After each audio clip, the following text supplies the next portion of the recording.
Mas abre aí comigo em Gênesis 32, eu quero pregar aqui rapidamente, a gente tem pouco tempo, a gente teve que fazer diversas burocracias que são muito boas, burocracias do reino, mas vamos entrar aqui na palavra rapidamente. Gênesis 32, versículo 22 ao 32 é o nosso texto de hoje. É uma mensagem que nós pregamos ao longo dos 5 cultos hoje. Às vezes, quando a gente faz 5 cultos, parece que a gente está na maratona. Então eu falei para mim mesmo, aqui são os últimos metros da maratona, fica firme. Então fala para quem está do lado, fica firme. Estamos quase terminando, são 5 cultos. O ar-condicionado já falhou, ele pôs a língua para fora, mas a gente vai até o final, amém? Então tá bom, vamos lá. Jacó é a história de Jacó. Jacó lutando com o anjo. Quem já escutou falar dessa história? Jacó lutando com o anjo. E antes de nós entrarmos, Isaac, o seu pai, e você tem que entender uma coisa, que ele não sabe disso, mas ele está nascendo para dentro de uma linhagem real, espiritualmente falando. E Jacó, ele vem, ele é dado o nome de usurpador. É isso que significa o nome Jacó. O nome Jacó significa o trapaceiro, ou aquele que é o manipulador. E Jacó, infelizmente, ele vive, faz jus a esse nome. Ele é aquela pessoa que, quando ele entendeu que ele não era o que receberia a bênção, ele fez e arquitetou uma maneira para que ele roubasse a primogenitura do seu irmão Esaú. Ele faz esse esquema na primeira vez, ele consegue manipular e rouba a primogenitura de Esaú, e depois ele faz a mesma coisa, ele engana o seu próprio pai. O seu pai com a idade avançada, já cego, o seu pai já não conseguindo discernir, distinguir a diferença entre os dois filhos, ele está praticamente no seu leito de morte, ele está prestes a dar a bênção, e Jacó vem disfarçado de Esaú, e o pai faz a clássica pergunta: qual é o seu nome? E Jacó responde: Esaú. Porque Esaú era o macho da família, Jacó era um cara um pouco mais delicado. Então ele botou pele de animais nos braços, ele foi lá e ele fez o esquema. Ele era um cara que talvez não era tão másculo que nem seu irmão, mas ele era muito mais inteligente. Ele faz um esquema que ele ganha então, ou ele pega a bênção que na verdade era para Esaú. Esaú fica furioso, ele jura ele de morte e fala assim: eu vou até o final, eu vou atrás de você, eu vou te matar. O que faz então Jacó começar a fugir, ele está fugindo já por anos já. Então há anos Jacó está fugindo, ele acaba fugindo para a casa do seu tio, ele chega lá na casa de Labão, do tio Labão, e Labão é um cara que também muito manipulador. Jacó tem anos onde ele sofre de manipulação do seu próprio tio, mas mesmo debaixo dessas manipulações, Jacó sempre prosperou. Era algo incrível, porque era como se Deus honrasse sua natureza. Ele fala: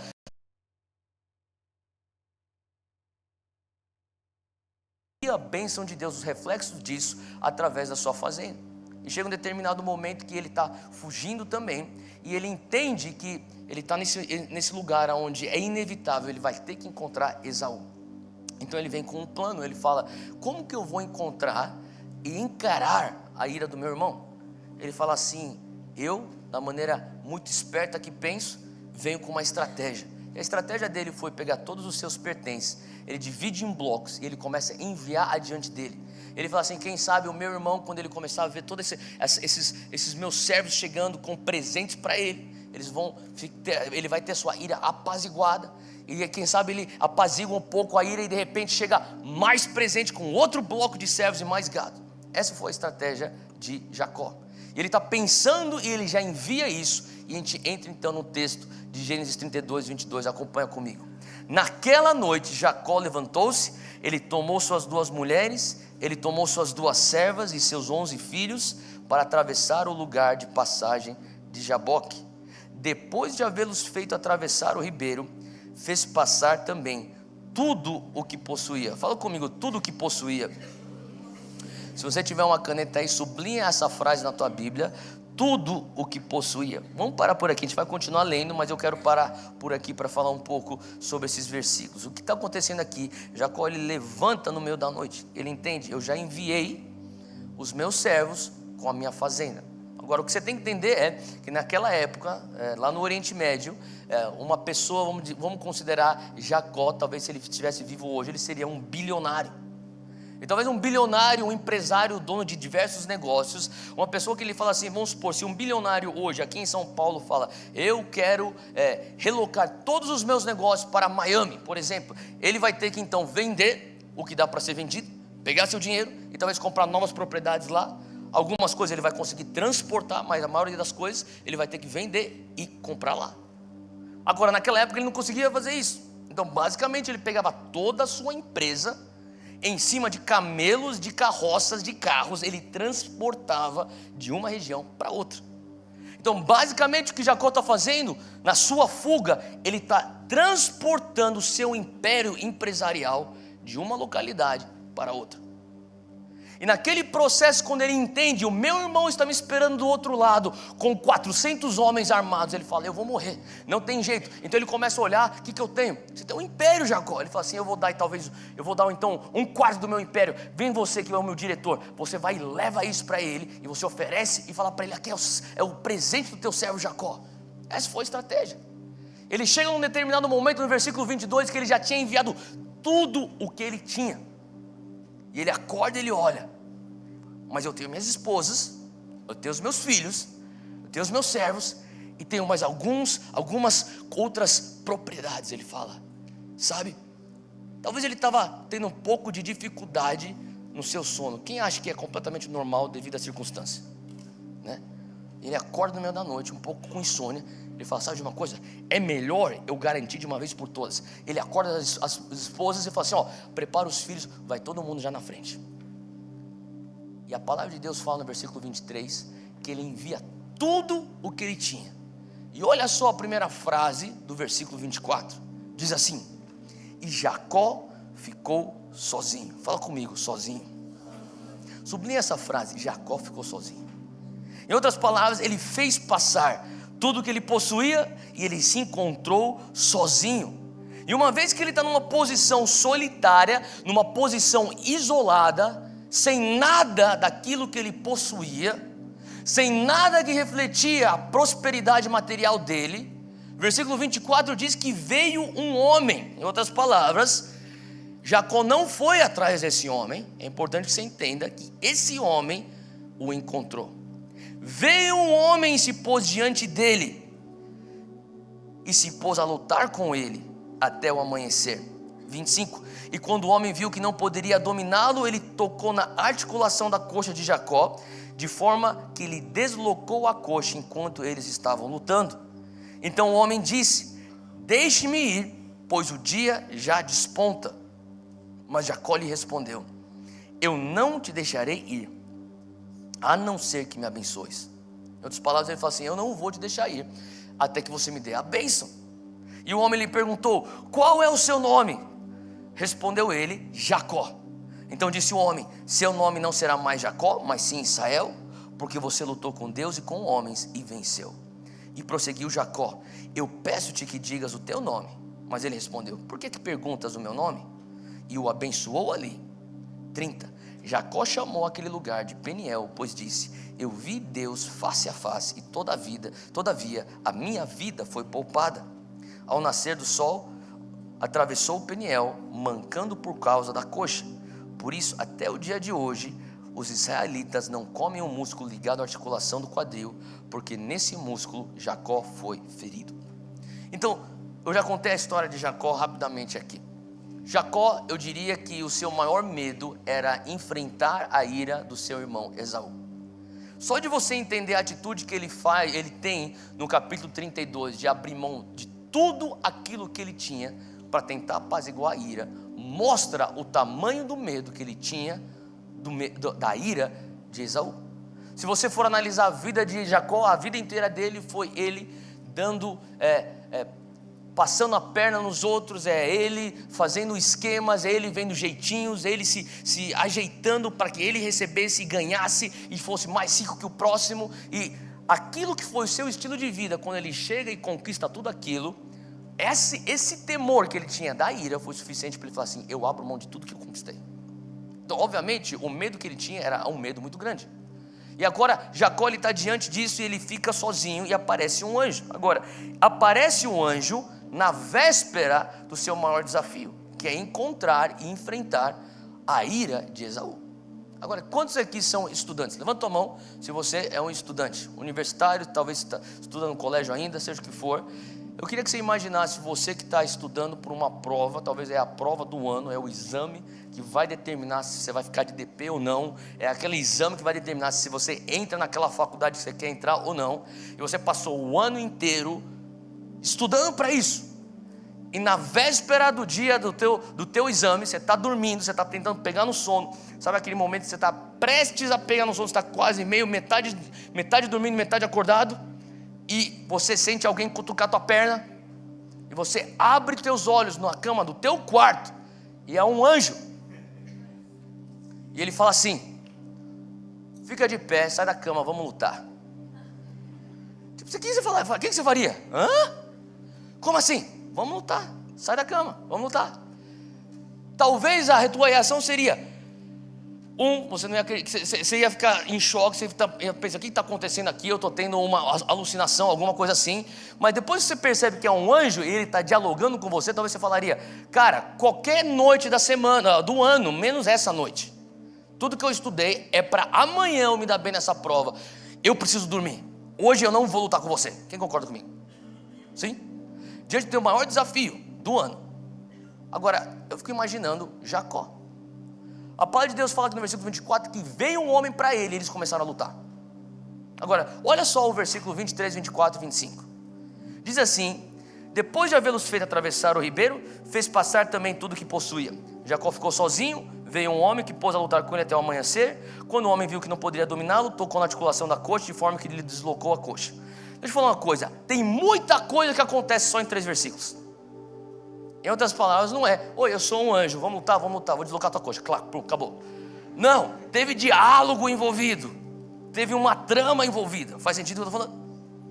E agora, o que eu ficava sempre questionando é: Deus, por que Jacó vai lutar na véspera do seu maior desafio com um anjo?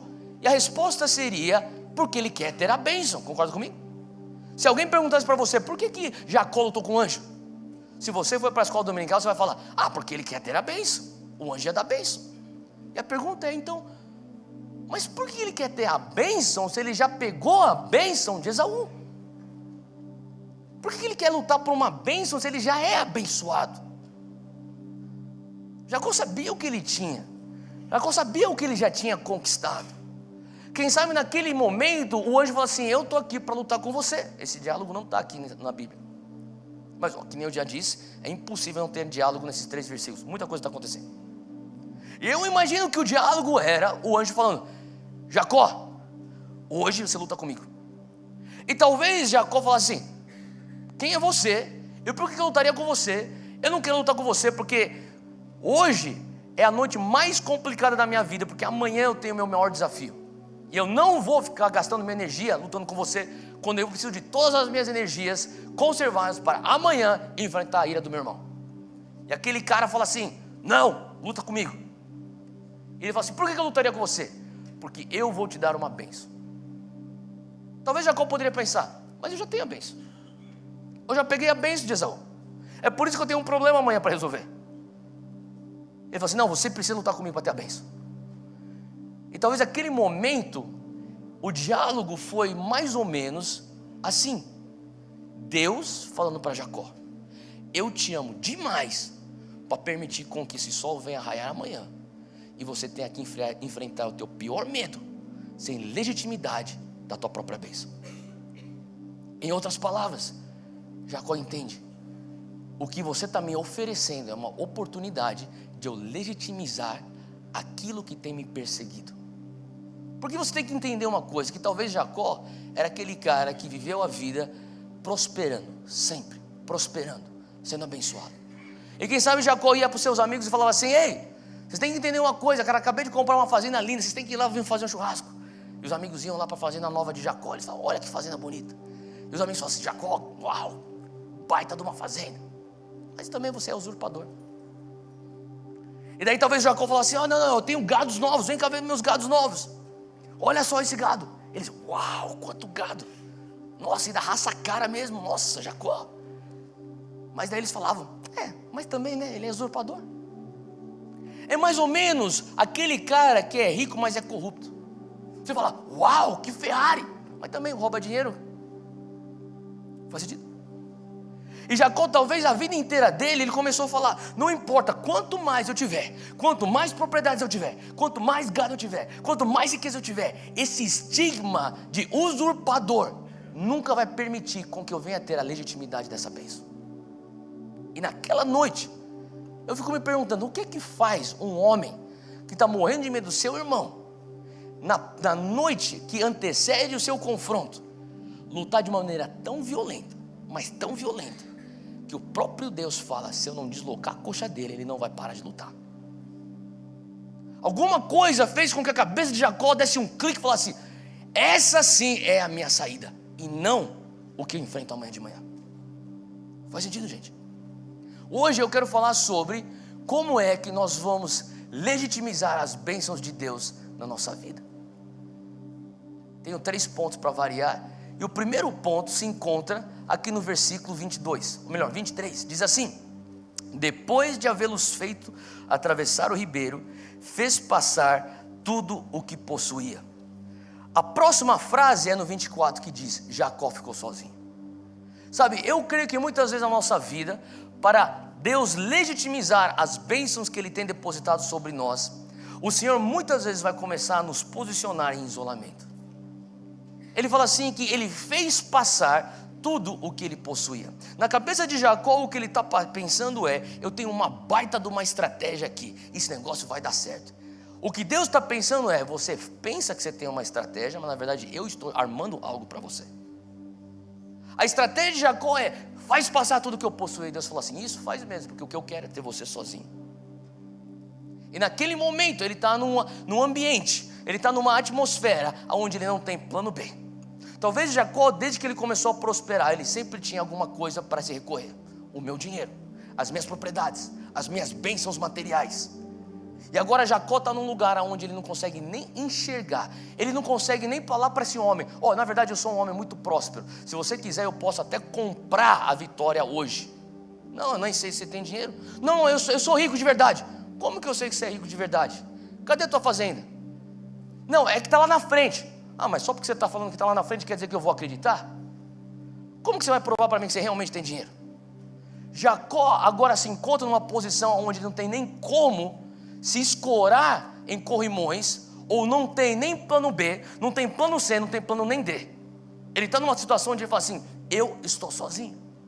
Eu comecei a entender, muitas vezes quando você começa a entender o isolamento na tua vida, às vezes é uma posição onde Deus está te pondo para que Ele venha ter tua atenção. Faz sentido? Se você começa a estudar ao longo da Bíblia, para você que quer estudar mais, deixa eu só falar uma coisa, 7 homens que Deus usou, e Ele teve que levá-los ao isolamento. Jacó em Gênesis 32, Moisés em Êxodo 24, Elias, Deus isolou ele numa caverna em 1 Reis 19, Jeremias em Jeremias 25, Daniel em Daniel 10, Jesus lá em Lucas 9, e Paulo descreve o seu isolamento em 1 Tessalonicenses 3. Sabe, Deus muitas vezes Ele começa a tirar, você já percebeu algumas vezes quando Deus começa a tirar todos os teus planos B, teus planos C, teus planos D? Você fala assim, Deus, o que o Senhor está fazendo com isso? Talvez já pensava, é o meu plano. Deus fala assim, não, é o meu plano. O primeiro ponto é justamente isso, que muitas vezes nós vamos ter que abraçar a vulnerabilidade e a solitude. Naquele lugar onde ele estava sozinho, ele estava completamente vulnerável. Deus está falando assim, eu quero começar a trabalhar o processo de legitimizar a tua bênção. Eu preciso de você sozinho, eu preciso de você separado, eu preciso de você com todas as suas atenções em mim. Você não tem nada para se escorar, sou eu. Vem aqui, Jacó, olha para mim. E naquele momento, eu lembro das palavras do salmista, de Salmos 46, 10. Aquietai-vos e sabei que eu sou Deus. Tem um momento na tua vida que você passa por tanta tribulação e tem tanta gente tentando sugerir, quem sabe é isso, quem sabe aquilo. Eu me lembro você lembra de Jó? Os amigos de Jó tentando achar uma desculpa para a desgraça dele. E de vez em quando tem um momento na tua vida onde as coisas não fazem sentido, onde tudo aqueles planos B que sempre deram certo não estão dando mais certo, onde sempre aquelas pessoas que poderiam estar pagando a tua fiança não estão mais pagando a tua fiança. Você chega no momento onde o Senhor fala: aquietai-vos, sabei que eu sou Deus. Quantos já estiveram lá? Jacó estava nesse lugar. Ele não restava o que fazer, ele estava sozinho. Ele tinha que ficar quieto e ele tinha que falar: Deus, ou eu te experimento ou eu nunca mais vou existir. Agora eu estou diante desse homem. Esse homem quer lutar comigo. O que nos leva para o número 2 é justamente se engajar na luta e na dor. E a coisa interessante é que, se você for ver, a Bíblia está falando aqui que isso está acontecendo no Vale de Jaboque. Eu não sabia disso, só que eu fui pesquisar, e o Vale de Jaboque é onde passa o rio de Jaboque. E o rio de Jaboque, ele é na verdade um limite geográfico para dentro de Canaã. Na verdade, para você entrar para dentro de Canaã, você vai ter que cruzar o rio Jaboque. Da direção de Padan-Aram, de onde Jacó estava vindo, ele teria que, para entrar dentro de Canaã, cruzar o rio Jaboque, não tinha outra alternativa. E Deus, eu não creio que foi à toa, eu creio que foi intencionalmente, proporciona para ele um encontro lá no Vale de Jaboque. E eu comecei a pensar no fato que muitas pessoas se contentam em sair do Egito. Mas não é porque você saiu do Egito que você está entrando na terra prometida. Faz sentido? Uma coisa é você sair do Egito, a outra coisa é você entrar na terra prometida. Quando eu começo a entender esse desafio de Jacó no Vale de Jaboque, eu começo a entender que é algo para nós como cristãos, como um convite de Jesus, um convite do Espírito Santo, um convite de Deus Pai, falando: eu quero que você como igreja, como meu filho, como minha filha, venha ter legitimidade das bênçãos. Era como se Jacó até aquele momento tivesse vivido da bênção de tabela de um outro. Faz sentido o que eu estou falando, gente? E o Senhor está falando assim: até aqui eu até permiti com que você vivesse terceirizando a tua espiritualidade. Eu falei até nesses últimos cultos aqui desse dia que, sabe, se você for analisar o crescimento da igreja evangélica protestante no Brasil nos últimos 20 anos, tá? Para quem não sabe, nós somos protestantes. Outro dia veio um adolescente e falou: sério que a gente é protestante? Ah, é por isso que a gente vai na rua, né? Não, isso é manifestante. Mas a gente, na verdade, nós somos protestantes porque Lutero liderou essa reforma de um protesto. Só que se você for analisar hoje o crescimento da igreja protestante no Brasil ao longo dos últimos 20 anos, eu diria que 75% das pessoas que se ingressaram na igreja protestante evangélica brasileira vieram da igreja católica. São nossos irmãos cristãos católicos que migraram para entender a doutrina cristã da maneira como nós protestantes entendemos. E quando você vem para Jesus através da fé protestante, entendendo Ele como seu Senhor e Salvador, entendendo o Espírito Santo fazendo residência em você, sabe, muitas vezes a pessoa pode falar: agora eu não sou mais católico, eu sou evangélico protestante, e é verdade, mas eu tenho entendido que muitas vezes o que não tem ocorrido é uma transformação de mentalidade.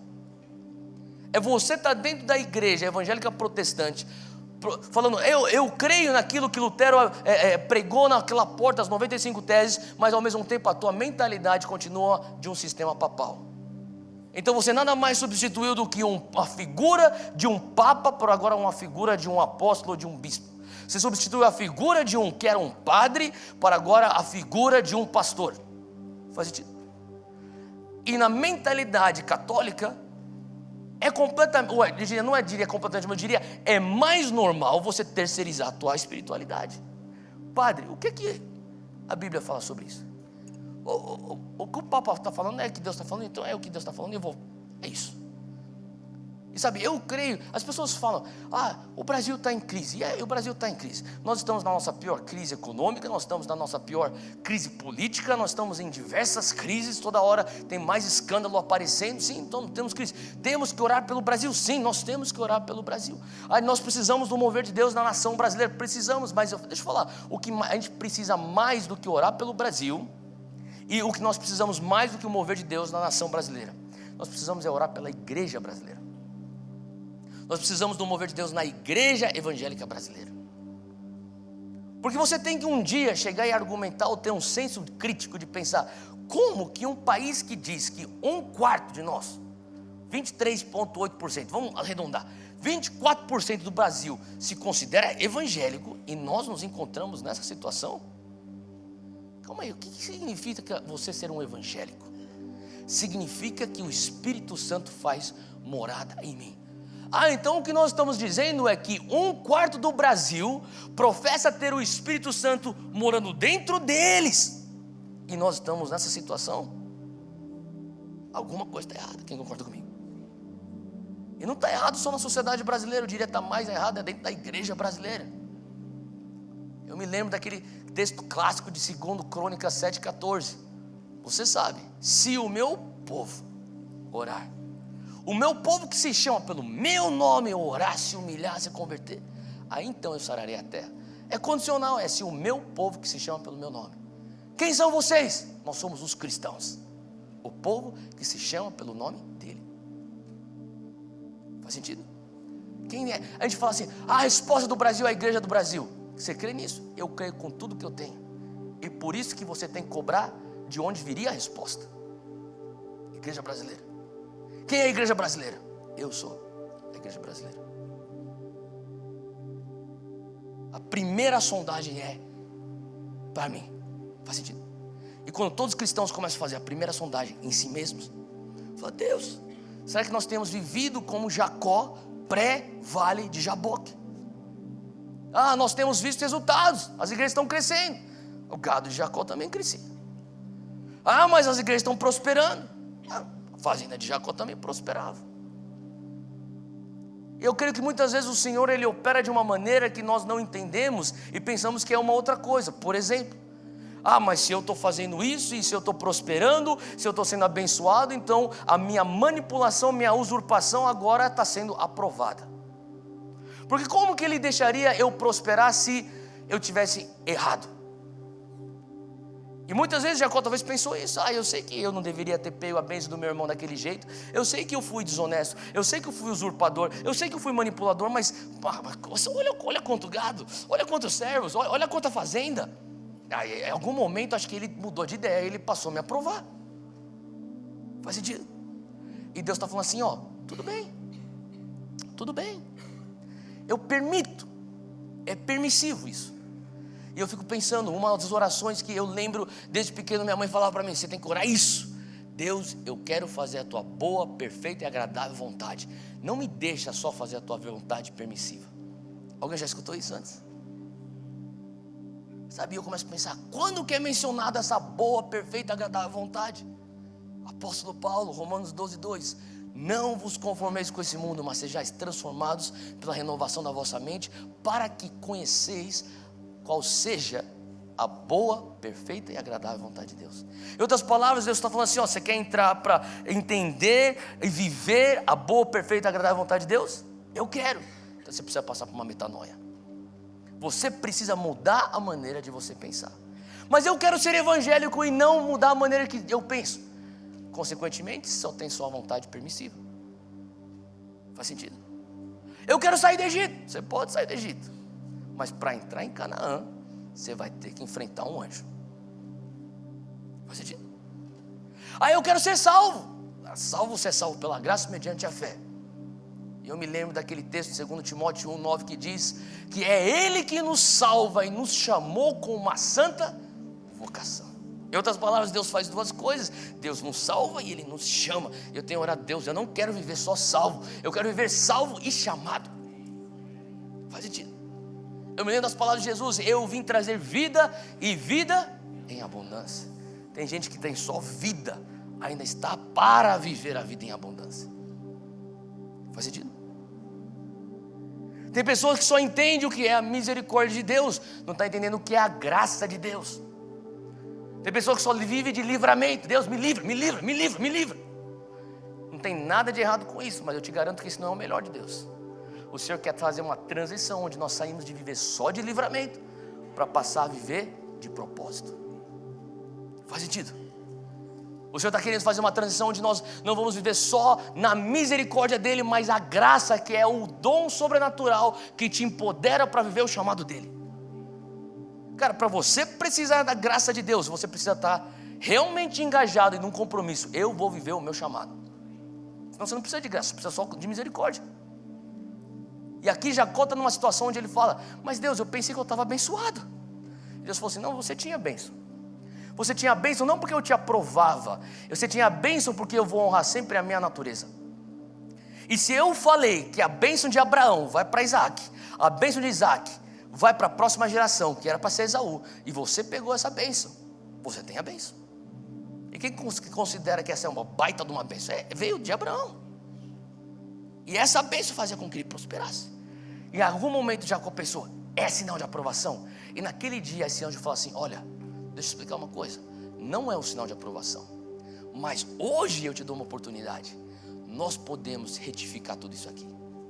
Você quer consertar tudo isso? É como se Deus falasse para ele no Vale de Jaboque, eu te amo demais para permitir com que você continue vivendo dessa maneira. Hoje eu quero que você entre para dentro da tua terra prometida, Jacó. Eu quero que você passe a viver o teu destino real. E naquele lugar que seria justamente o limite de Canaã, é como se ele fosse aquele oficial da imigração. Sabe quando você vai para outros países, que nem você vai para os Estados Unidos, você passa pela imigração e fala assim, deixa eu ver se esse passaporte, eu quero saber tudo. Era como se aquele anjo fosse o oficial da imigração. Aqui você não entra se você não está legítimo. Faz sentido? Daqui para lá você pode até fazer várias coisas, você tem permissão, mas daqui para cá é só a boa, perfeita, agradável vontade de Deus para você. E Jacó ele começa a entender, sabe? As pessoas falariam, isso aí seria a maior desgraça. E Jacó começa a pensar, eu pensava que era a maior desgraça, mas ele está enxergando de um ângulo que ele não enxergava antes. Ele fala assim, não, essa aqui é a maior graça. Quem sabe essa aqui é a minha oportunidade. A oportunidade da minha vida para eu começar a refazer e consertar o meu pior erro, que foi mentir para o meu pai. Em outras palavras, ele tem que se engajar na luta. E o número 2 aqui é se engajar na luta e na dor. Ele teria que sofrer dor. 1 Pedro 5,10, se você conseguir chegar lá, senão você só escuta, depois você lê em casa. Deus, em toda a sua graça, os chamou para participarem de sua glória eterna por meio de Cristo Jesus. Assim depois, fala comigo, depois que tiverem sofrido. Então, deixa eu falar uma coisa. Ele está falando assim, tem algo depois do sofrimento. O que nos indica que existe sofrimento, mas existe um antes e depois do sofrimento. Ele está apontando para aquilo que é depois do sofrimento. O que é depois do sofrimento? Antes, depois, ou melhor, assim, depois que tiverem sofrido por um pouco de tempo. Fala comigo, pouco de tempo. Em outras palavras, ele está falando, vai ter sofrimento, vai ter um depois do sofrimento. Então o teu sofrimento não é o fim. Fala para o teu lado, vai passar. Aguenta um pouco mais. Isso aí não é o fim. Amém? Não sou eu que estou falando, é a Bíblia. Assim, depois do sofrimento, que por sinal é pouco tempo, ele fala assim, ele os restaurará, sustentará, fortalecerá e os colocará sobre um firme alicerce. Quem acha que isso aqui é boa notícia? Né? Deixa eu falar uma coisa, quando você está lendo a Bíblia, você tem que ter em mente proporção. O apóstolo Pedro está falando assim, sofrimento, pouco, não é o final, tem uma coisa depois. Entenda a proporção do que ele está falando. Faz sentido? E depois, deixa eu falar, ele vai te fortalecer, ele vai te restaurar, ele vai te sustentar, ele vai te colocar sobre um lugar forte. Cara, não tem como ter um versículo mais otimista do que isso. É um único versículo, é um dos poucos versículos que você começa a ver. É realista, mas extremamente otimista. Faz sentido?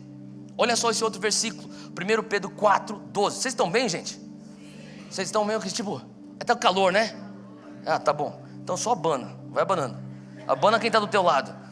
Vamos lá, versículo 12. Amados, não estranheis a ardente prova. Fala comigo, ardente prova que vem sobre vocês. Ele já está falando, não estranha, vai chegar um sofrimento, vai chegar uma prova, ela é ardente, para vos tentar como se coisa estranha vos acontecesse, mas alegrai-vos no fato de seres participantes das aflições de Cristo, para que também na revelação da sua glória vos regozijeis e alegreis. Em outras palavras, ele está falando aqui, olha, você pode esperar, vai vir uma ardente prova, mas não se preocupe, se alegre.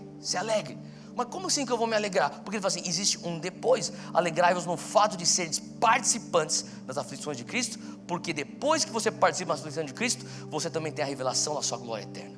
O teu sofrimento, o que ele está falando aqui o teu sofrimento é passageiro, a glória é eterna. Romanos 8, 18, agora o apóstolo Paulo está falando, eu considero que os nossos sofrimentos atuais, terrenos, não podem ser comparados. Fala comigo, é incomparável. Sabe, esse sofrimento que está passando agora, essa luta é incomparável. Mas espero que vale a pena. Deixa eu falar, não tem nem como você tentar entender a tua recompensa eterna. É incomparável. A Bíblia já falou que é incomparável. Isso deveria trazer esperança para o teu coração. Ele fala assim: é incomparável com a glória que em nós será revelada. Jacó está diante daquele anjo, e o anjo está falando assim: vem lutar comigo. E Jacó começa a entender: eu vou passar uma madrugada de aflição, mas eu vou ter uma libertação para o resto da minha vida. Faz sentido? Naquele momento, Jacó, aquilo que parecia como se fosse uma desgraça, ele fala assim: não, isso aqui é a minha maior graça. Sabe o que eu tenho entendido, Senhor? Aqueles momentos que você está sofrendo, você pode pensar: mas que coisa horrível. Talvez o melhor dom que você tem é esse sofrimento. É aquilo que está te levando mais perto de Deus. É aquilo que está te levando para conhecer Deus de uma maneira que você nunca conheceria. Porque você tem facetas de Deus que você não conhece na abundância, você conhece na escassez. Faz sentido? Tem facetas de Deus que você não conhece na bonança, você conhece na luta, na aflição. Tem coisas que Deus vai operar em você, e isso é um paradoxo, porque nós somos uma comunidade que nós cremos no sobrenatural de Deus. Nós cremos no romper sobrenatural, mas deixa eu falar uma coisa: o que eu tenho enxergado em muitas culturas de comunidades que creem no avivamento e no mover sobrenatural, é que infelizmente muitos dos cristãos nunca desenvolveram resiliência. E cara, vamos ser sinceros, vai ter um momento na tua vida, no teu andar cristão, que cara, por mais que você dá o teu cheio, chaco, você vai precisar de resiliência. Não vai ter cheio nem chá que vai resolver a situação. Faz sentido? Você pode ter visão, você pode ter palavra de conhecimento, você pode ter profecia. Tem situações na tua vida que a única coisa que resolve é joelho no chão e você perseverar. Eu persevero.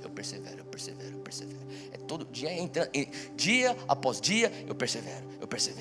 Até quanto tempo? Não sei, só sei que de acordo com aquela glória eterna é pouco tempo, porque a Bíblia me falou. Amém?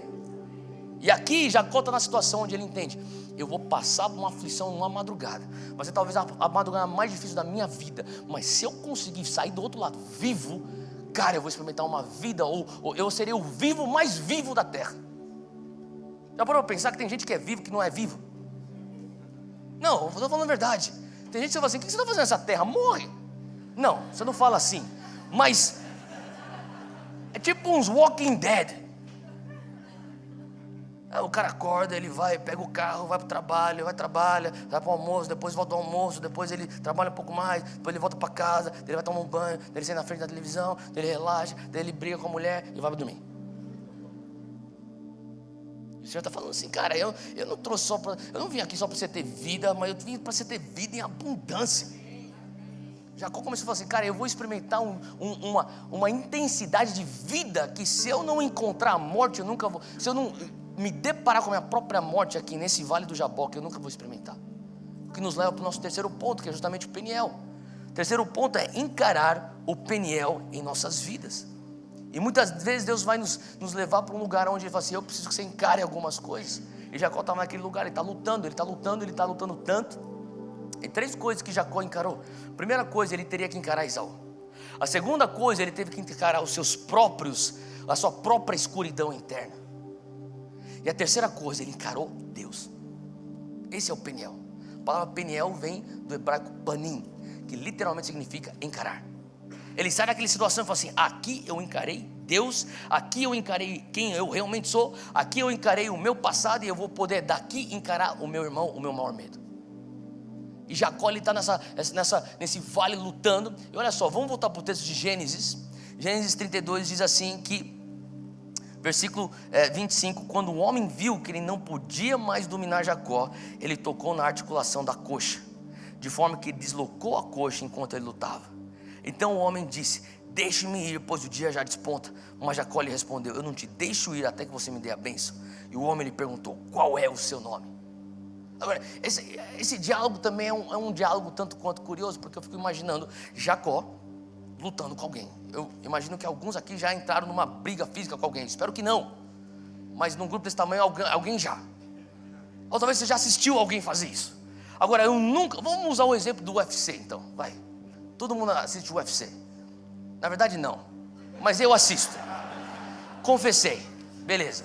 Whatever, me julguem se quiser. Eu não consigo imaginar alguém numa briga e o cara tá lá, tá lutando, aí tem sangue pra tudo quanto é lado, de repente ele tá brigando, ele para e fala assim: qual que é o teu nome? Faz sentido isso? Que diálogo estranho, qual que é o teu nome? Eu estava perguntando Deus, por que o cara quer saber o nome? O cara está brigando, o cara está com uma coxa pendurada, o cara está agarrando a mão no braço do outro cara, ele está tentando fazer um mata-leão e o cara está, eles estão sangrando. Qual que é o teu nome? Não faz sentido isso. Eu comecei a analisar esse texto e olha só que interessante, a ordem do diálogo. Deixa-me ir, porque daqui a pouco o sol vai raiar. E Jacó responde: eu não vou te deixar ir até que você me abençoe. E quem sabe ele está estrangulando o anjo e fala assim: eu não te deixo ir até que você me abençoe. Daí o anjo está: qual que é o teu nome? Por quê? Porque era através do nome que ele dava a bênção. Traz um sentido completamente diferente com aquilo que Provérbios fala acerca do nome. O nome vale mais do que ouro e do que prata. Faz sentido? E naquele momento, sabe o que Jacó estava experimentando? Graça. Como assim graça? Qual foi a última pessoa que perguntou para ele: qual que é o teu nome?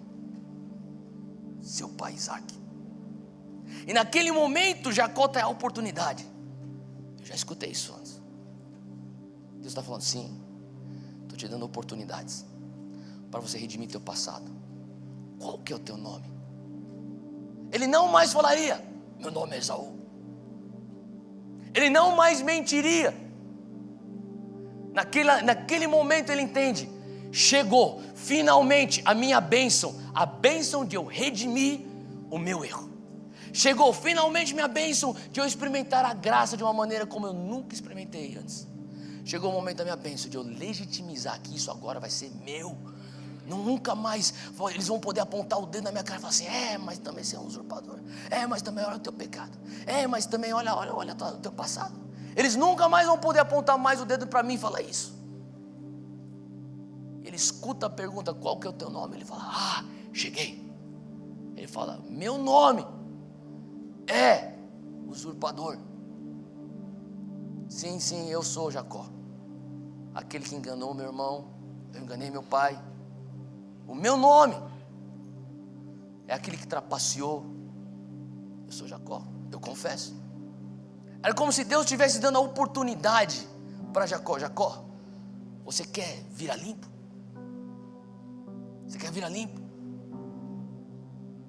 Eu lembro quando eu era criança e eu às vezes eu aprontava, e eu lembro que aqui eu cresci nessa igreja, a gente tinha, todo mundo era tio e tia para mim. E eu lembro que todos tinham permissão para me corrigir também. De vez em quando tinha o tio, eu lembro do tio Kazuya, que é o pai do Fuller e da Gabi, o marido da tia Sueli que faleceu. Eu lembro que às vezes ele vinha para mim e falava assim: você fez isso? Ele falava comigo, com o Rodrigo, filho do Yoshiaki, que a gente aprontava muito. Ele falava assim: você fez isso? Não.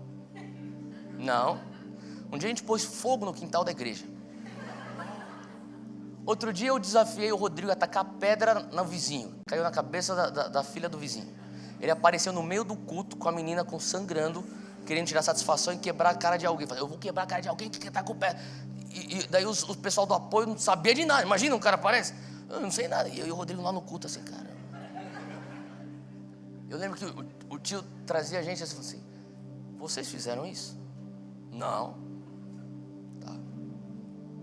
Daí ele falava. Deixa eu te dar uma outra oportunidade. Você sabe o que aconteceu com essa situação aqui? Não sei. E depois de uma conversa, outra conversa: será que vocês não querem falar sobre isso? Tá bom, tio, a gente que fez isso. Sabe, às vezes Deus opera assim com a gente, porque o que Ele mais quer é que a gente venha confessar, se livrar daquilo que está nos prendendo, virar limpo, começar de novo. Ele fala assim: permita eu estender graça para você. Qual que é o teu nome? Permita eu legitimizar agora a tua bênção. Qual que é o teu nome? Permita eu te livrar do estigma do teu passado. Qual que é o teu nome? Eu sou Jacó, eu sou o usurpador, eu confesso. E aí olha só a resposta do anjo, ou de Deus.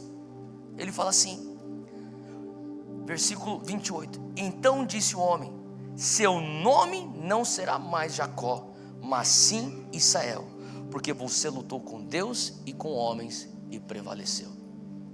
Agora você pode pensar, o que significa isso, que agora ele é Israel? Era Deus falando: você lutou comigo, você prevaleceu, você lutou com homens, você prevaleceu. Amanhã você não é usurpador. Amanhã você enfrenta o pior medo e você vai prevalecer. Faz sentido? Eu estava contando aqui nos domingos no mês passado da minha experiência com Israel. Eu estava conversando com um judeu ortodoxo que não crê que Jesus é o Messias. Ele estava falando justamente sobre esse nome Israel e o que esse nome Israel significa para o povo judeu. Ele falou assim: o nosso nome retrata a nossa identidade. Ele falou assim: Israel veio do vale de Jaboque, quando Jacó deixa de ser usurpador e passa a ser aquele que prevalece com Deus e com os homens. Ele começou a contar sobre as perseguições que o povo judeu está sofrendo em Israel. E se você for analisar a história, não é só no Holocausto, quando os nazistas perseguiram os judeus e mataram milhões de judeus. Isso já vem de antes. A perseguição dos judeus acontece desde a antiguidade. Muito tempo atrás, eles são constantemente perseguidos. E uma das coisas que eu comecei a entender, estando lá em Israel, foi conversando com esse judeu. Ele falou assim: analisa a nossa história. Todos eles tentam nos matar, a gente sempre prevalece. Sabe por quê? Porque nós prevalecemos com Deus, porque não prevaleceríamos com homens. Ele falou assim: olha só, Israel, isso aqui é um cara que não é nem cristão. Assim, nós estamos cercados de 7 nações, cujo objetivo principal, com seus ódios direcionados à nossa direção, o que eles mais querem é nos empurrar para dentro do oceano e nos ver afogar. Ele falou assim: eles nunca vão ter sucesso, eles nunca vão conseguir fazer isso. Sabe por quê? Eu falei: por quê? Porque nós somos Israel. Nós lutamos com Deus e prevalecemos. Porque nós não prevaleceríamos com seres humanos. Sabe o que eu comecei a entender? A diferença de temor de Deus e temor dos homens. Naquele momento Deus estava tirando o temor de homens do coração de Jacó. Ele estava assim: você não é mais usurpador, você é Israel. Israel significa alguém que prevaleceu com Deus, por isso prevalece com homens. Porque você teme Deus, você não tem mais temor dos homens. Você pode enfrentar o teu irmão completamente destemido amanhã. Eu começo a entender que é isso que é o senso de legitimidade. É quando você sabe que a vida vai te proporcionar situações aonde você precisa ter um senso de propriedade daquilo que você carrega com Deus. A vida vai proporcionar para você situações onde você tem que ter um senso de propriedade da tua autoridade espiritual e da unção que está sobre a tua vida. E não tem como você pegar atalhos para ter isso. Naquele dia, Jacó falou: chega de viver de tabela das bênçãos do meu irmão. Chega de eu viver de tabela da espiritualidade de outros. Para nós isso se aplica quando nós falamos não mais terceirizar a nossa busca espiritual. Não mais nós terceirizarmos o que seria uma unção ou autoridade espiritual. Porque o que o mundo está precisando ver é uma mudança de identidade e de andar. Eu termino dizendo: ele sai daquele lugar mancando. E até o final da vida dele as pessoas falam: não é mais Jacó, ele se chama Israel. É uma nova identidade. Ele não anda mais altivo, com um olhar soberbo, ele anda mancando. Até o andar dele mudou. Faz sentido? Traz propriedade e legitimidade à espiritualidade dele. É isso que Deus quer fazer conosco. E por isso que hoje o Senhor nos oferece vales de Jaboque. Momentos que Ele nos isola, que Ele nos chama para a luta, para abraçar a dor, encará-lo, para Ele poder finalmente te perguntar: qual é o seu nome? Porque Ele quer trazer uma nova bênção, um novo destino, uma nova identidade. Fica de pé onde você está, eu quero orar com você.